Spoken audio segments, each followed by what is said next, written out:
Welcome to the Spiritual Sweet Spot, a place where you can rejuvenate your soul. Hosted by author M.B. Mosley. This is a safe space for all. Welcome back, family. Welcome back. Yes, we are back. We are back and live. Come on in, come on in, come on in. All right, peace, love, and happiness, family. This one is going to be probably a quick one. Let's go with Spirit and see what Spirit says. I'm so excited to be back with you again, family. So peace, love, and light to you all, sending light and love to you. And so today we're going to need our spiritual goggles and we're going to need our spiritual shovels. Definitely bring that out because we're going to dig deep, family, and we're going to put those spiritual goggles on, get the spiritual shovel, and we're going to start digging deep. So, in the midst of this was long overdue. This should have fallen in the category of January, but we're here now.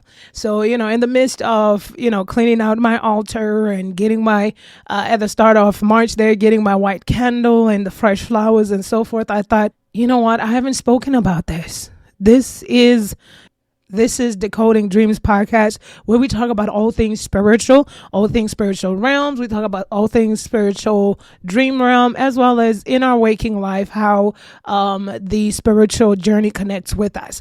And so I was going to come here real quick. And I've had my altar for a couple of years now. And so, like I said, most times it's like easy for me to just go, it's kind of like walking. You just do what you're used to doing.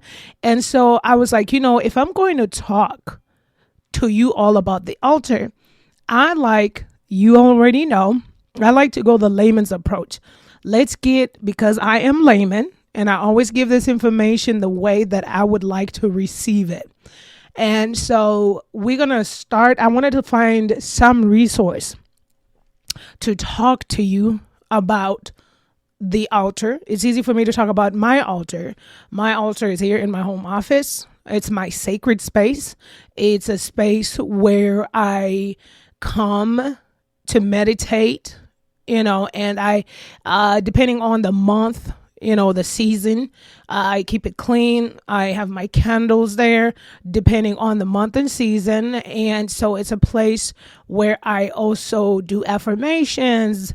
I do my meditation, a place where I sit still and just, clear the mind and be in the presence of spirit. And so there's a lot that goes on. Of course, I'm not going really into depth because it's just all pieces moving as I go.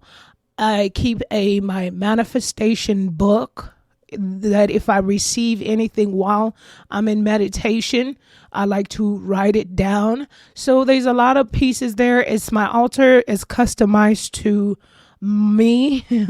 I have a dry erase board in front of it, and I have my serenity prayer that starts off with source, grant me the serenity, and so forth and so forth. And then I just have some also affirmations written there. So I said, you know what?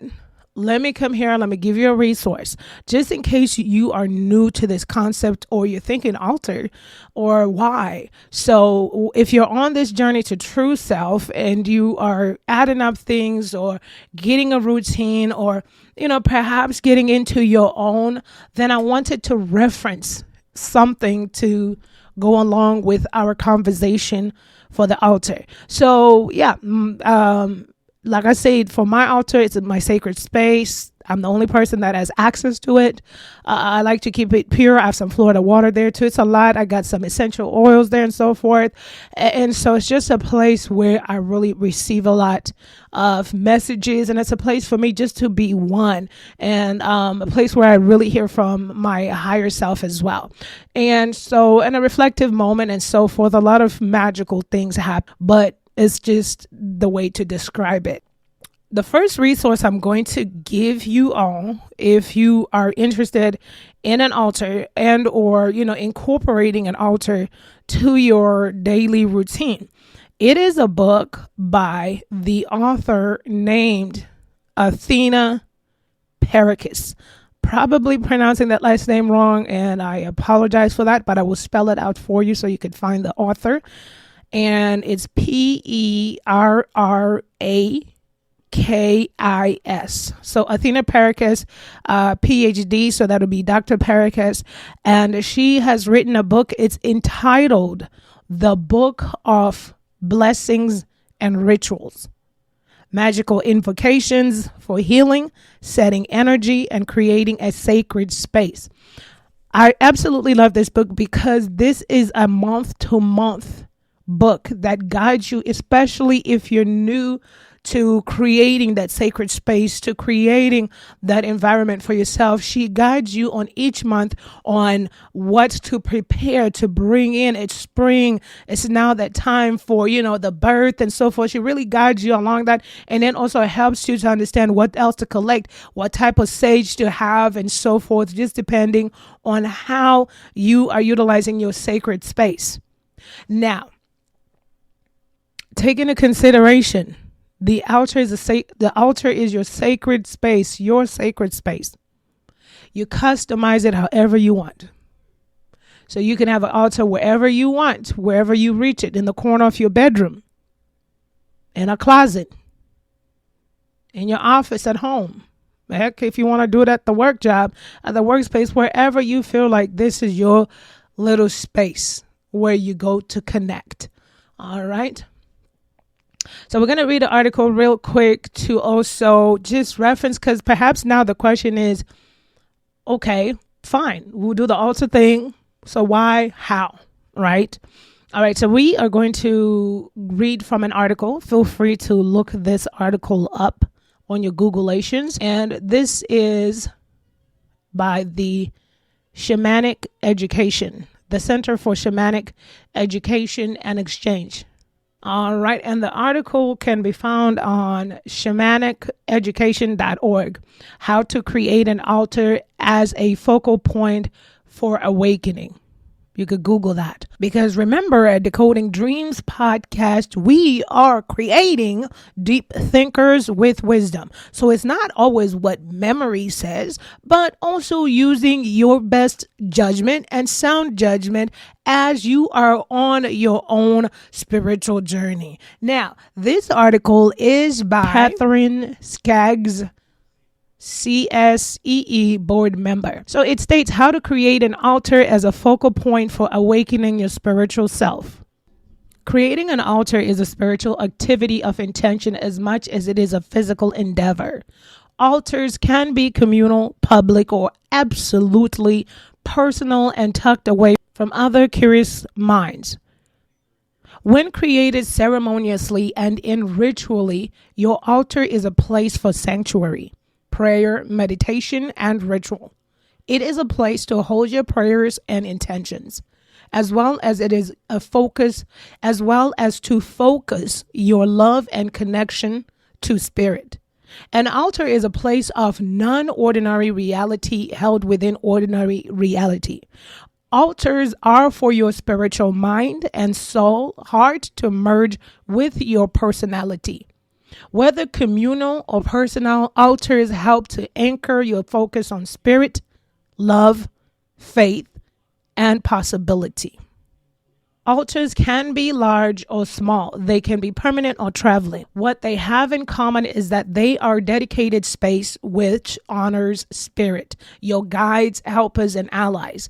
It is a place to pray. It is a place to recognize as you are in a sacred ceremony.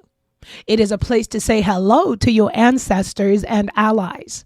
It is a place to listen and gain guidance.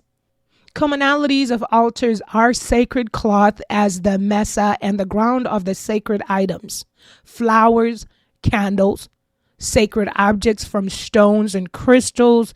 I have crystals over there too. It's a lot going on over there at that altar, but definitely crystals. All right, so flowers, candles, sacred objects from stones and crystals. All right, so the article now talks about creating your own personal altar. Set aside a place in your home that is private where you can set up your personal altar. It doesn't have to be large. It can be small as your bedside table or even the drawer of your bedside table. Clear it all of Clear it off all clutter. Find a cloth or a covering that is beautiful and feels sacred to you. This will help set the space. Next, place a small statued piece of art, a crystal, flowers, or an item representing spirit at the center of the altar. Place a candle on the altar. Use your intuition as to where it belongs. You can place other items in on the altar, such as flowers, crystals, a small container of water, feathers, sand, etc. The items you place on the altar should bring love, beauty, and honor to spirit and integrate with your intentions. I couldn't agree less. Smudge your altar with tobacco, sage, cedar, sweetgrass, or whatever combination of herbs you are called to use, and keep it as clean energetically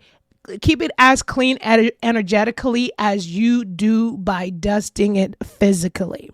So once again, I absolutely love this book.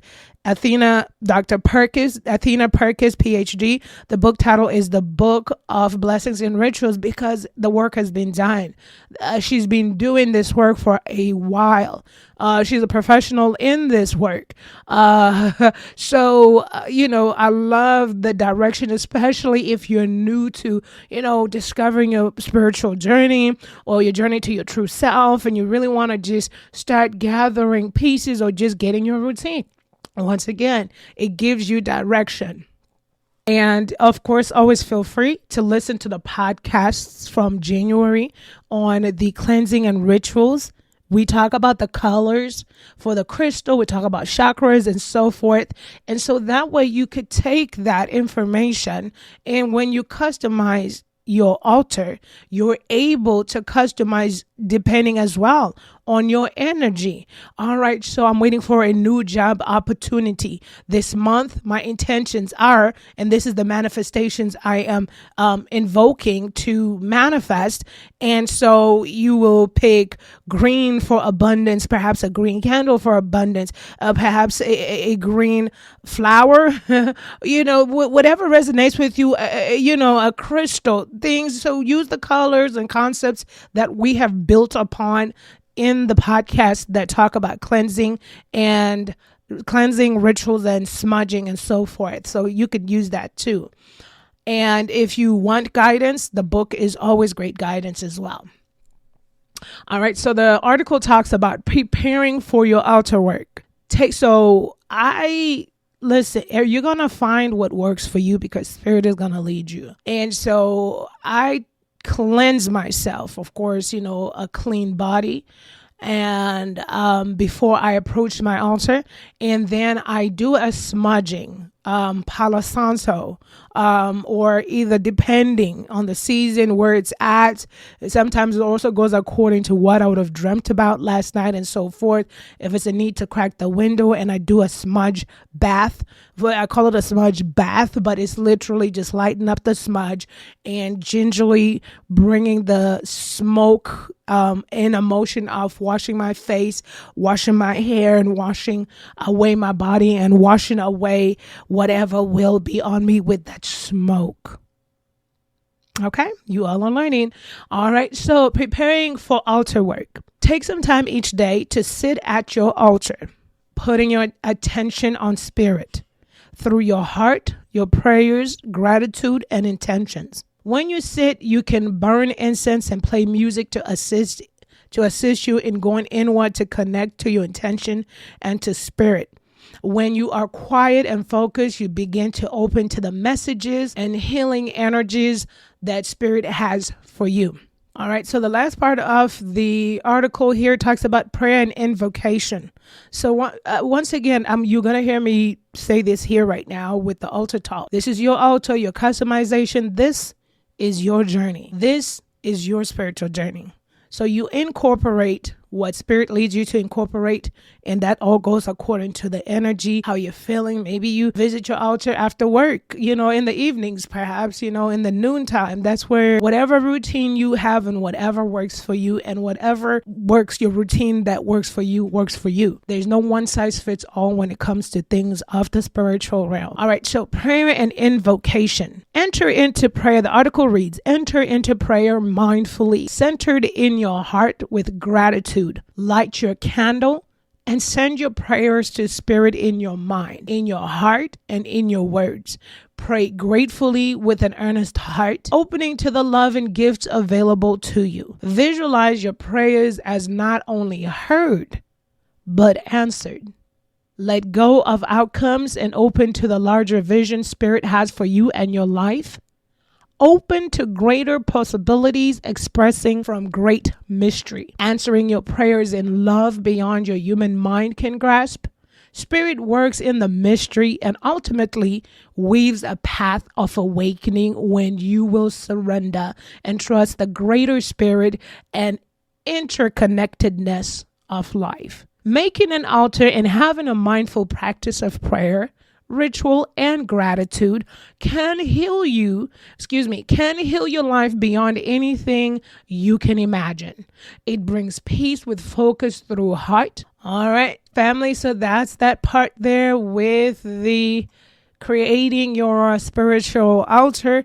And also, as you grow into your own and get your own routine and focus on the things that matter to you the most as it pertains to your altar, you're going to learn that, it'll be almost just, like for March, right?